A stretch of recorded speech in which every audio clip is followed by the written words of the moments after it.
ദില്ലി കേരള ഹൗസിൽ ഗവർണർ രാജേന്ദ്ര ആർലേക്കർ മുഖ്യമന്ത്രിക്കും കേരളത്തിൽ നിന്നുള്ള എംപിമാർക്കും അത്താഴ വിരുന്ന് നൽകി.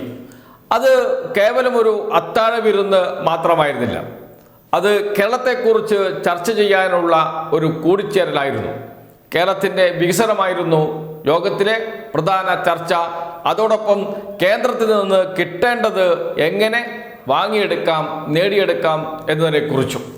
കേരളത്തോടൊപ്പം ഞാനുണ്ട് എന്ന് ഗവർണർ രാജേന്ദ്ര ആർലേക്കർ പ്രഖ്യാപിച്ചു. നമ്മൾ ഒരു ടീമായി പ്രവർത്തിക്കണം, കേരള ടീം എന്ന രൂപത്തിൽ പ്രവർത്തിക്കണം, അതിൽ എല്ലാവരും ഒന്നിച്ചു നിൽക്കണം, നമ്മുടെ മുന്നിൽ കേരളം മാത്രമാകണം. ഈ സന്ദേശം നൽകിയത് ഗവർണർ രാജേന്ദ്ര ആർലേക്കർ തന്നെയായിരുന്നു. മുഖ്യമന്ത്രി പിണറായി വിജയൻ വളരെ സന്തോഷം പ്രകടിപ്പിച്ചു. എത്രയോ നാളുകളായി കേരളത്തിലെ പ്രതിപക്ഷത്തെ കൂടെ നിർത്തി കേരളത്തിന് വേണ്ടി പ്രവർത്തിക്കാൻ പണിപ്പെട്ടുകൊണ്ടിരിക്കുകയാണ് മുഖ്യമന്ത്രി.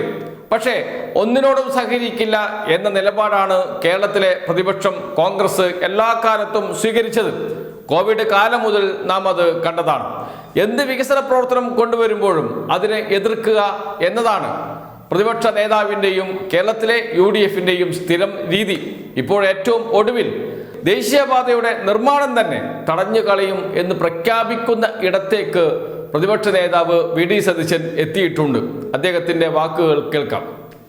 എനിക്കൊരു വലിയ ആഗ്രഹമുള്ളത് ഞങ്ങളെ കൊണ്ട് പണി തടയിപ്പിക്കരുതെന്നാണ്.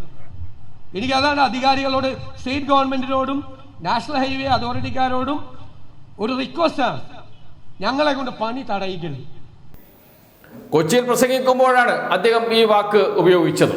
അങ്ങനെ കേരളത്തിനെതിരെ നിരന്തരമായി പ്രതിപക്ഷം, കൂടെ BJP നേതാക്കൾ എല്ലാം ചേർന്ന് ക്യാമ്പയിൻ പ്രചാരണം നടത്തിക്കൊണ്ടിരിക്കുന്ന ഘട്ടത്തിലാണ് രാജേന്ദ്ര ആർലേക്കർ കേരള ഗവർണർ മുൻകൈയെടുത്ത് എല്ലാവരെയും ഒരുമിച്ച് നിർത്തുന്നത്. എന്നാൽ അതിൽ ചില MPമാർ പങ്കെടുത്തില്ല. ആരൊക്കെയാണ്? ഒന്ന് സുരേഷ് ഗോപി, മറ്റൊന്ന് ജോർജ് കുര്യൻ, മറ്റൊരാൾ പ്രിയങ്ക ഗാന്ധി, മറ്റൊരാൾ K സുധാകരൻ. പ്രിയങ്ക ഗാന്ധി കോൺഗ്രസിന്റെ സമുന്നത നേതാക്കളിൽ ഒരാളാണ്. K സുധാകരൻ KPCC പ്രസിഡന്റാണ്. സുരേഷ് ഗോപി തൃശൂർ MP ആണ്, കേന്ദ്ര സഹമന്ത്രിയാണ്.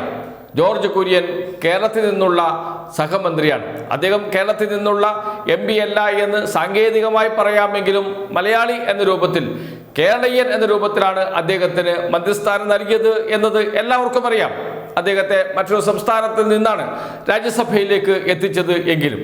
എന്നാൽ സുരേഷ് ഗോപി കേരളത്തിൽ നിന്നുള്ള MP ആണ്, തൃശൂർ MP ആണ്. ഉത്തരവാദിത്വത്തോടുകൂടി പങ്കെടുക്കേണ്ടതായിരുന്നു യോഗത്തിൽ. അതും ഗവർണർ വിളിച്ചു ചേർത്ത ഒരു അത്താഴ വിരുന്നിൽ അദ്ദേഹം പങ്കെടുക്കാതെ മാറി നിന്നു. അവിടെ ചർച്ച ചെയ്യുന്നത് കേരളത്തിന്റെ വികസന പ്രശ്നമാണ്, കേരള കാര്യങ്ങളാണ്, കേരളം എങ്ങനെ മുന്നോട്ട് പോകണം എന്നതിനെ കുറിച്ചാണ്. അതിൽ കേരളത്തിൽ നിന്നുള്ള MP പങ്കെടുക്കാതിരിക്കുക, സുരേഷ് ഗോപി പങ്കെടുക്കാതിരിക്കുക എന്ന് പറഞ്ഞാൽ അദ്ദേഹത്തിന് വേറെ എന്താണ് ജോലി എന്ന് ചോദിക്കേണ്ടേ? അദ്ദേഹം എന്തിനാണ് MP ആയത്? അദ്ദേഹം എന്തിനാണ് കേന്ദ്രമന്ത്രിയായത്? ഈ ചോദ്യം അദ്ദേഹത്തോട് നേരത്തെ തന്നെ ചോദിച്ചു കൊണ്ടിരിക്കുന്നുണ്ട്.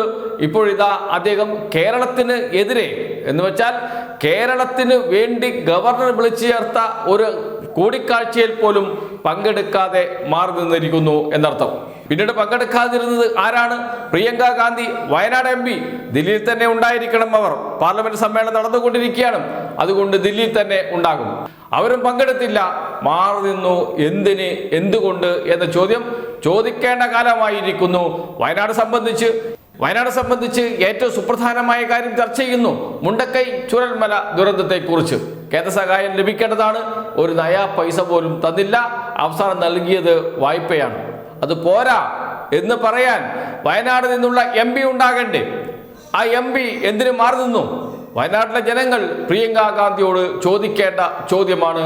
വയനാട്ടിലെ ജനങ്ങൾ മാത്രമല്ല, കേരളത്തിലെ ജനങ്ങൾ തന്നെ ചോദിക്കണം. മറ്റൊരാൾ K സുധാകരനാണ്. K സുധാകരന്റെ ഒരു പൊതു സ്വഭാവമുണ്ട്. അദ്ദേഹം BJP ആണോ കോൺഗ്രസ് ആണോ എന്ന സംശയം അദ്ദേഹത്തിന് തന്നെയുണ്ട് എന്ന് തോന്നും അദ്ദേഹത്തിന്റെ പ്രവൃത്തിയും വാക്കുകളും കേട്ടാൽ. സുരേഷ് ഗോപി വിട്ടുനിൽക്കുന്നു, K സുധാകരൻ വിട്ടുനിൽക്കുന്നു, പ്രിയങ്ക ഗാന്ധിയും വിട്ടുനിൽക്കുന്നു. അതോടൊപ്പം ജോർജ് കുര്യനും വിട്ടുനിൽക്കുന്നു. 4 പേർ.